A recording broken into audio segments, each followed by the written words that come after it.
Anytime you're giving a presentation, you want to be reading your audience, really looking at them. Are they paying attention? Are they falling asleep? Are they talking to each other?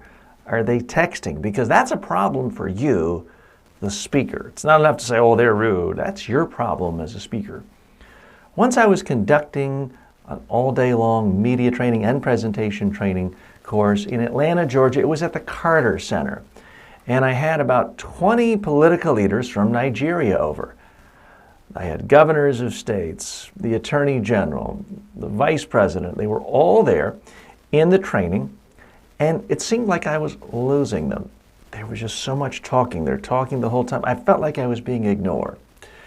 Now, the trainings typically go from 9 till 5, an all-day long training. About 3 o'clock, the organizer came up to me and sort of whispered in my ear, TJ, I think you're losing them. Let's wrap up early today. Okay, so I quickly wrap up. We finish around 3:30 instead of 5.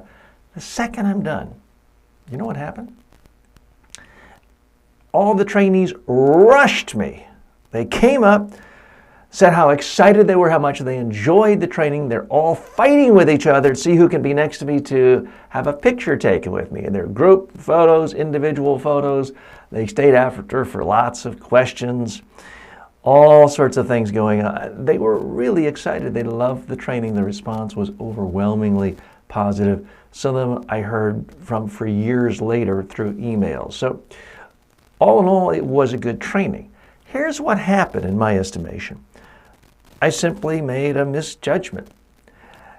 Every culture is a little bit different. There's certain cultural nuances. Most of the time, most places I speak, if I'm standing up and training and someone's 3 feet in front of me and they're talking the whole time to the person next to them, usually a sign I'm doing something wrong. Usually a sign they're not that interested in what I have to say. In this case, no, that's just how they wanted to share their enthusiasm, and that's how they wanted to experience the training. So I made a misjudgment there. They actually liked it. So the real lesson, I think, is always be aware of your audience, be looking at them, try to sense what's going on, but don't make quick automatic judgments assuming you're failing or you're doing something awful, you're a disaster. You've got to have an open mind. Okay, so why do I tell that story?